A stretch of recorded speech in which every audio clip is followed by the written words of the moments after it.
वो अगला सवाल कौन सा है, हड़प्पा सभ्यता को कौन कौन से नाम से जाना जाता है। देखो हड़प्पा सभ्यता को मुख्य तौर पर 3 नाम से जाना जाता है। कितना नाम से, 3 नाम से। सर कौन कौन नाम से जाना जाता है सर, पहले तो हड़प्पा सभ्यता को सिंधु घाटी सभ्यता कहा जाता है। क्या, सिंधु घाटी सभ्यता, सिंधु घाटी सभ्यता। ये सिंधु घाटी सभ्यता सर किसके नाम से पड़ा सर, उसके नदी, सिंधु नदी के किनारे बसा हुआ ये सभ्यता सर, इसीलिए इसका नाम पड़ा क्या, सिंधु घाटी सभ्यता। कौन सा नदी sir, Indus river, Indus river sir, इसी को इंग्लिश में इंडस वैली सिविलाइजेशन कहा जाता है ना।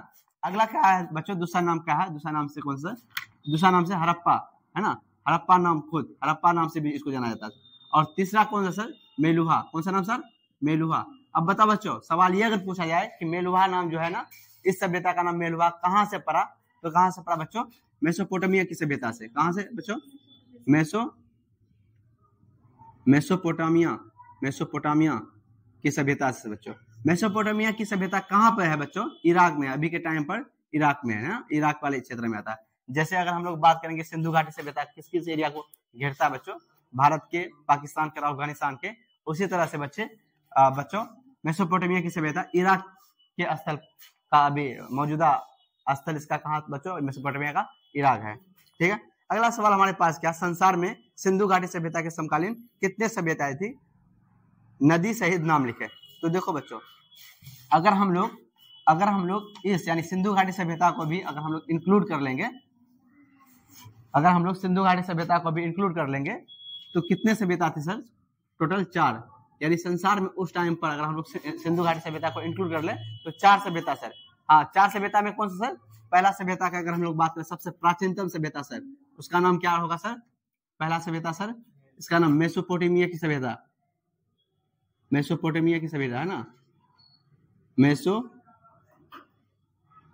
की सभ्यता बच्चों, मेसोपोटामिया की सभ्यता है ना। इसी को सुमेरियन की सभ्यता भी बुलाया जाता है बच्चों, है ना, सुमेरियन की सभ्यता भी बुलाया बच्चों, है ना। अब बताइए, नदी के बारे में पूछा कि नदी के भी नाम लिखना बच्चों आपको, तो नदी किस नदी के किनारे ये बसा हुआ था सर, ये दजला फरात नदी के किनारे बसा हुआ था, है ना,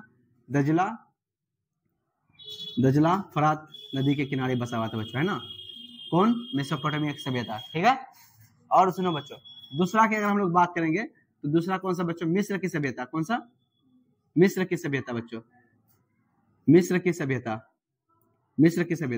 सर, मिस्र की सभ्यता सर किस नदी के किनारे बसा हुआ सर, मिस्र की सभ्यता किस नदी के किनारे सर, नील की नदी के किनारे सर। किस नदी के किनारे सर, नील नदी के किनारे बसा हुआ था।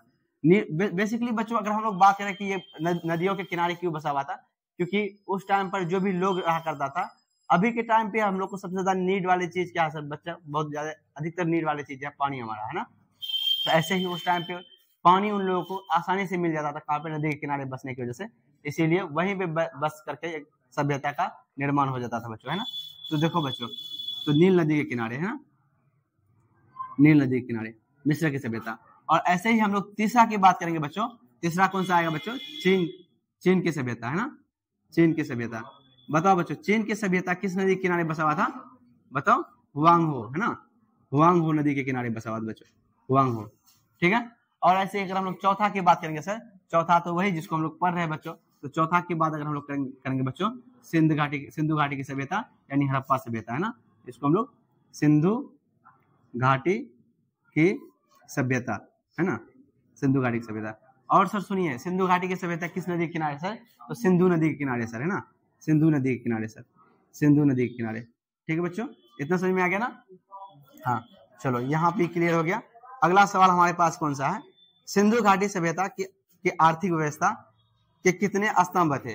तो सुनो बच्चों, कितने स्तंभ थे, अगर हम लोग सिंधु घाटी सभ्यता की बात करें बच्चों, तो इसके कितने स्तंभ थे, मेन मतलब इन लोगों का आर्थिक स्रोत क्या था बच्चों, आर्थिक स्रोत इन लोगों का क्या था, 3 तरह का था बच्चों, है ना, कितने तरह का, 3 तरह का।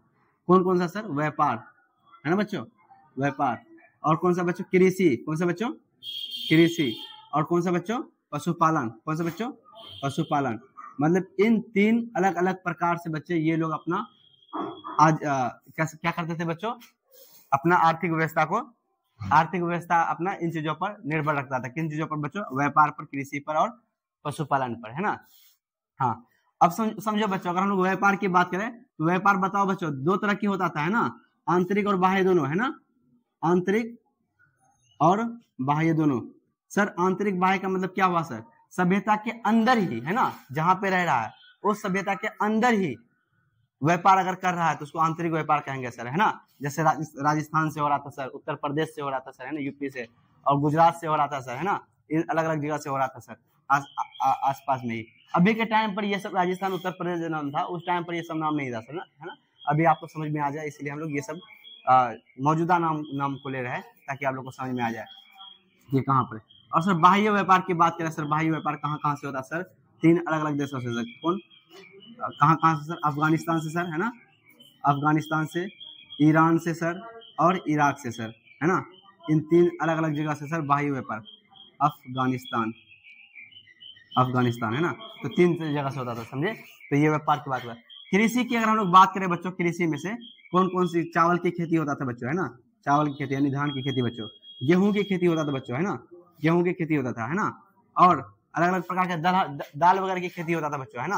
तो इन तरह की खेती होता था कृषि में बच्चों, है ना। और सुनो बच्चों, अगर यहीं पे अगर बात कृषि से ही एक और पॉइंट लिखाए थे कि मनुष्य द्वारा संसार में सबसे सर्वप्रथम खाया गया अनाज कौन सा था बच्चों? जौ था, है ना। चलो पशुपालन की अगर हम लोग बात करेंगे बच्चों, पशुपालन में हाथी वगैरह पाला करता था, है ना, कुत्ता पाला करता था बच्चों, है ना, कुत्ता पाला करता था बच्चों। और किसको? ऊंट पाला करता था बच्चों, ऊंट पाला करता था बच्चों। और इसके अलावा बात करेंगे बच्चों, इन लोगों के इस सभ्यता का सबसे मुख्य एक पशु था सर बच्चों, क्या क्या था बच्चों? कुबर वाला बैल। क्या था? कुबर वाला बैल, कुबर वाला बैल, कुबर वाला बैल। इसको पालने का काम करता था बच्चों, है ना। और इसका कई जगह पर चित्र का भी बच्चों क्या मिला है? एविडेंस मिला है कई जगह पर, दीवारों वगैरह में, पत्थर वगैरह में, है ना। तो ये सब चीजें था बच्चों। चलो अगला सवाल हमारे पास, इस 10 क्वेश्चन में से लास्ट क्वेश्चन हमारे पास आज का ये है, सिंधु घाटी सभ्यता की आर्थिक व्यवस्था कितनी? अच्छा ये तो हो गया, है ना, 10 क्वेश्चन हमने पढ़ लिया, है ना। चलो ये हमारा रहा इतिहास का डिस्कशन, है ना। बताओ इनमें से किसी तरह का किसी को कंफ्यूजन कुछ पूछना है ना, सब कुछ क्लियर है ना। चलिए तो ये हमारा डिस्कशन रहा, फिर हम लोग आगे कल से क्लास को कंटिन्यू रखेंगे। कल से मतलब कल तो छुट्टी है, इसके बाद अगला दिन से हम लोग क्लास को कंटिन्यू रखेंगे। फिर हम लोग चैप्टर 2 को कंप्लीट करके उसका भी माइनर टेस्ट ले लेंगे, और लास्ट में फिर जा करके चैप्टर जब कंप्लीट हो जाएगा फिर मेजर टेस्ट लेंगे, है ना। माइनर टेस्ट में कम सवाल रहेगा और मेजर टेस्ट में पूरे चैप्टर का ही सवाल रहेगा, है ना। तो चलो बाकी अपना मेहनत को कंटिन्यू रखिए, है ना, लगातार मेहनत कीजिए। और जहाँ पे भी आपको अभी क्वेश्चन में दिक्कत हुआ, जहाँ क्वेश्चन नहीं बना आपका, उस टॉपिक को फिर से एक बार बढ़िया से देखिए, याद कीजिए, उसको याद करने में ज़्यादा ध्यान दीजिए और समझिए, क्योंकि हम लोग क्लास में ही सारी चीज़ों को समझा करके पढ़ा देते हैं कि आपको बाद में रटने की जरूरत नहीं पड़े, है ना। हाँ तो थोड़ा सा हम लोग तो यहाँ पूरा समझा ही देते हैं, थोड़ा सा आप लोग भी मेहनत करोगे तो वो चीज़ हमेशा के लिए दिमाग में आपका बैठ जाएगा, है ना। तो चलिए इतिहास में हम लोग यहीं तक रखते हैं, फिर इसके आगे हम लोग नेक्स्ट देखेंगे, है ना।